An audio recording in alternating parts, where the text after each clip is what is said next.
Assalamualaikum warahmatullahi wabarakatuh. Perkenalkan, nama saya Jebet Rio, NIM 230901141. Dan pada video kali ini saya akan menjawab soal UTS sistem pemilihan keputusan atau sistem pendukung keputusan. Untuk soal pertama, apa yang kalian ketahui tentang sistem pendukung keputusan? Sistem pendukung keputusan atau SPK adalah sistem berbasis komputer yang digunakan untuk membantu mengambil keputusan dalam situasi semi struktur atau tidak struktur. SPK menggabungkan penggunaan data, model, dan antarmuka pengguna untuk membantu mengambil keputusan dalam mengevaluasi sebagai alternatif dan memilih solusi terbaik berdasarkan kriteria tertentu. Contohnya pemilihan karyawan atau pemilihan restoran yang akan dikunjungi. Kemudian untuk nomor 2, apa yang kalian ketahui tentang alternatif and attribute atau kriteria dalam SPK? Alternatif adalah pilihan-pilihan atau opsi yang tersedia untuk dipilih di dalam proses pengambilan keputusan. Contoh dalam SPK, pemilihan tempat makan alternatifnya bisa berupa warung A, warung B, atau warung C. Dan kriteria atau atribut adalah faktor-faktor atau ukuran yang digunakan untuk menilai dan membandingkan setiap alternatif. Kriteria ini bisa berupa kriteria biaya, cost, atau keuntungan sebagai benefit. Untuk ketiga, saya membuat studi kasus. Sebuah perusahaan manufaktur memiliki beberapa unit produksi dan manajer ingin menilai kualitas hasil produksi dari masing-masing unit untuk menentukan unit mana yang memiliki kualitas terbaik.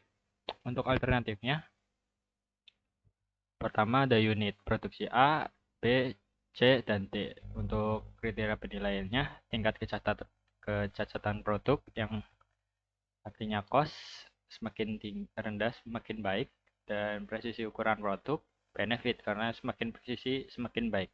Kemudian juga kerapian sebagai finishing benefit dinilai berdasarkan standar visual. Kemudian kepatuhan terhadap SOP produksi juga benefit karena diukur dari hasil laporan audit. Dan kecepatan produksi juga sebagai benefit karena produk selesai tepat waktu itu hal yang bagus. Kemudian untuk tabel keputusan ada di unit produksi ada unit A, B, C, dan D. Dan tingkat kecacatan dibagi menjadi 3%, 1,5%, 2,5%, dan 4%. Ini contoh produknya. Jadi kita dari unit A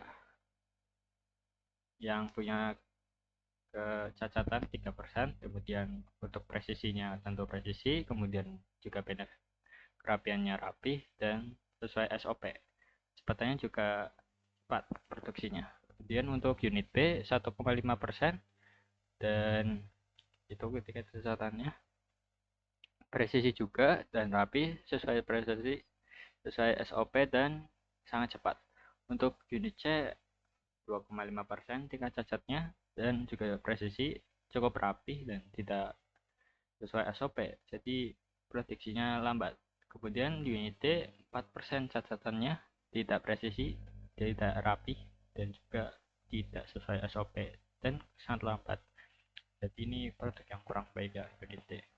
Kemudian di poin keputusan ada evaluasi kualitas produksi, yaitu pertama dari tingkat kecacatan produk. Jika di bawah 2%, kita lanjut ke presisi ukuran. Dan jika presisi akan kita cek lagi SOP-nya apa bagus atau tidak. Contohnya jika bagus ya jadi unit B, jika tidak jadi unit C. Kemudian jika tingkat cacatnya lebih dari 2% dan presisinya akan masuk ke unit B, digolongkan unit B. Kemudian jika cacatannya tidak kurang dari 2%, berarti unit D. Dan jika presisi dan tidak dan cacatnya lebih dari 2, ada unit D. Kemudian untuk nomor 4 ialah kasus pemilihan tempat makan terbaik menggunakan metode Weight Product atau WP.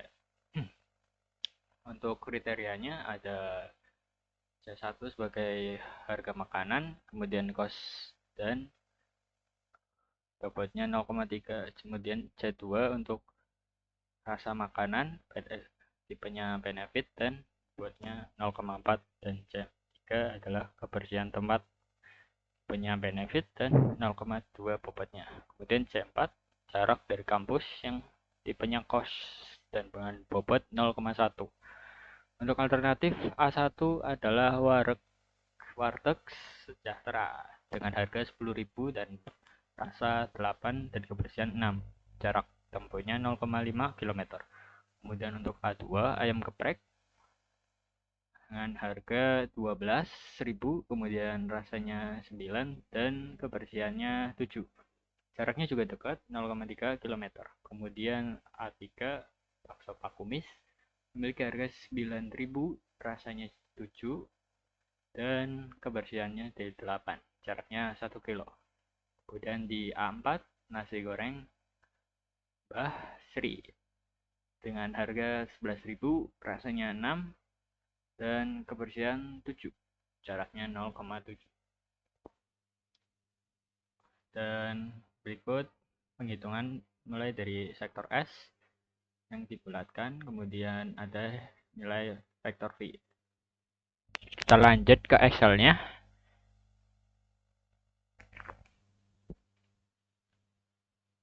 Pertama-tama kita muat data dari kriteria dan alternatif. Kemudian untuk langkah selanjutnya menghitung sektor S.